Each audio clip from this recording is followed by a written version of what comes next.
जय जगन्नाथ सांग मैंने आज आम जाशार ऐतिहासिक पृष्ठभूमि जहाँकि गंजाम जिलार अवस्थित अशोकों शिलालेख जौगढ़ फोर्ट को तो चलतु देखा कौ भाया परिवेश सेठाकार एवं केमी रही तार सौंदर्य को आम उपभोग कर।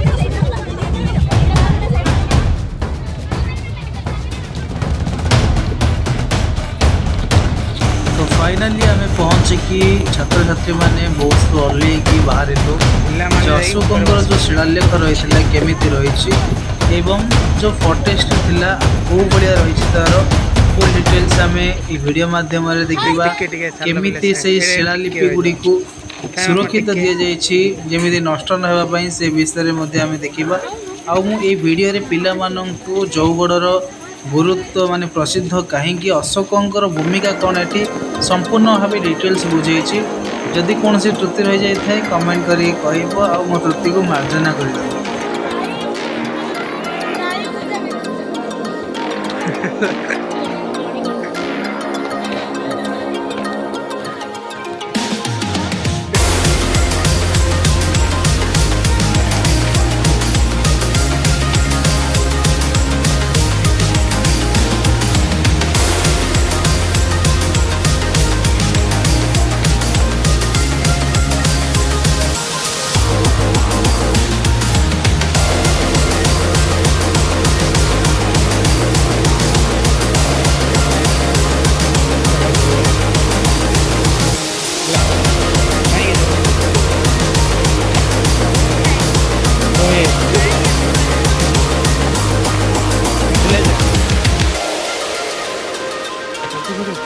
हाँ फोटो उठे आपण गोटे फास्ट टाइम जगह ना नहीं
रक्तपात को देखिकी अशोकों मन पूरा विगलित होता चंडाशोक से धर्माशोक परिणत होता परवर्ती समय से नीति को टी आपणी विभिन्न प्रकार नीति जमी अहिंसा अहिंसा को से आपणी शिलालेख माध्यम से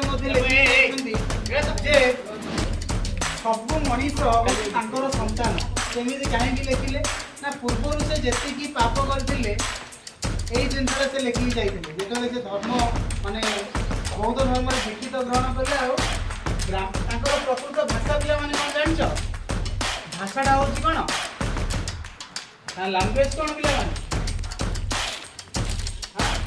प्राकृत भाषा मैंने आग काल लोक मैंने व्यवहार कर प्राकृत भाषाटा ओडिशा छाड़देले भारतर अन्य जो भाषा रही ତାକୁ ମା ବୋଲି ଆପଣେଇଥାନ୍ତି। ପ୍ରାକୃତ ଭାଷାର ଏମିତି ଗୋଟେ ଭାଷା, ସେ ଭାଷାକୁ ସେମାନେ ମା ବୋଲି ଆପଣେଇଥାନ୍ତି, ମାନେ ଜନନୀ। ଆଉ ତାଙ୍କର ଲେଖାଟା ହେଉଛି ପିଲାମାନେ ବ୍ରାହ୍ମୀ ହେଲା। ସେଠି ଲେଖିଛନ୍ତି ଯେ ସବୁ ମନୁଷ୍ୟ ତାଙ୍କର ସନ୍ତାନ ହେଲା।